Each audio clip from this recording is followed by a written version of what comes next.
জাতিসংঘ সাধারণ পরিষদের ৭৯তম অধিবেশনে যোগ দিয়েছেন বাংলাদেশের অন্তর্বর্তী সরকারের প্রধান উপদেষ্টা ডক্টর মোহাম্মদ ইউনূস। জাতিসংঘ অধিবেশনে ভাষণ দেবার পাশাপাশি সাইডলাইনে বিশ্বের বেশ কয়েকজন শীর্ষ নেতা এবং গুরুত্বপূর্ণ ব্যক্তিবর্গের সঙ্গে বৈঠক করেন ডক্টর ইউনূস।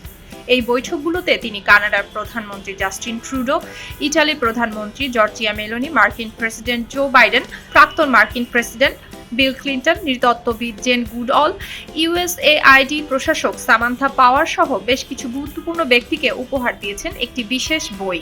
বইটির নাম the art of Triumph. July-August মাসে বৈষম্য বিরোধী ছাত্র আন্দোলনের সময় রাজধানী ঢাকা সহ সারা দেশের বিভিন্ন জায়গায় দেয়ালে শিক্ষার্থীদের আঁকা বর্ণিল ও বৈচিত্র্যময় গ্রাফিতি চিত্রের একটি সংকলন হচ্ছে এই আর্ট অফ ট্রায়াম্প।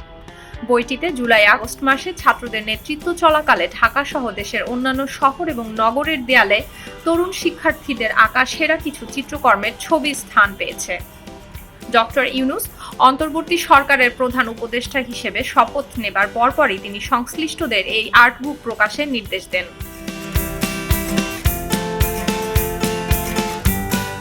তরুণ চিত্রশিল্পীদের আঁকা এবং লেখায় ঢাকা সেই সময় সারা দুনিয়ার গ্রাফিতি রাজধানী হিসেবে পরিচিতি পেয়ে যায়। দেয়ালগুলো পরিণত হয় প্রতিবাদ এবং বিক্ষোভের বিশাল ক্যানভাসে।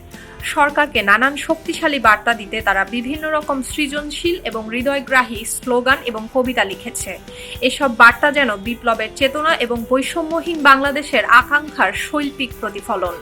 ছাত্ররা সেই সময় দেশবাসীর সমর্থন আদায়ে চিত্রকর্মের মাধ্যমে মুক্তির বার্তা পৌঁছে দিয়েছিল। ছাত্রদের মনের মাধুরী মিশিয়ে দেয়ালে দেয়ালে ফুটিয়ে তোলা স্বপ্ন বাসনার এসব নান্দনিক এবং নজরকাড়া চারুকলা গোটা ঢাকা শহরের চেহারাই পাল্টে দেয়। এর মধ্যে অনেক গ্রাফিতি সোশ্যাল মিডিয়ায় ভাইরাল হয়, প্রশংসা কুড়ায় সর্বস্তরের মানুষের।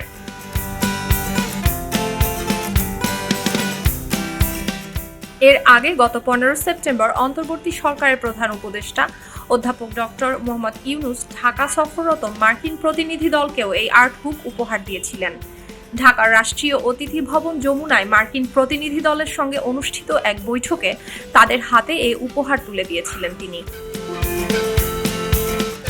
সুলতানা দিনা, খবরের কাগজ।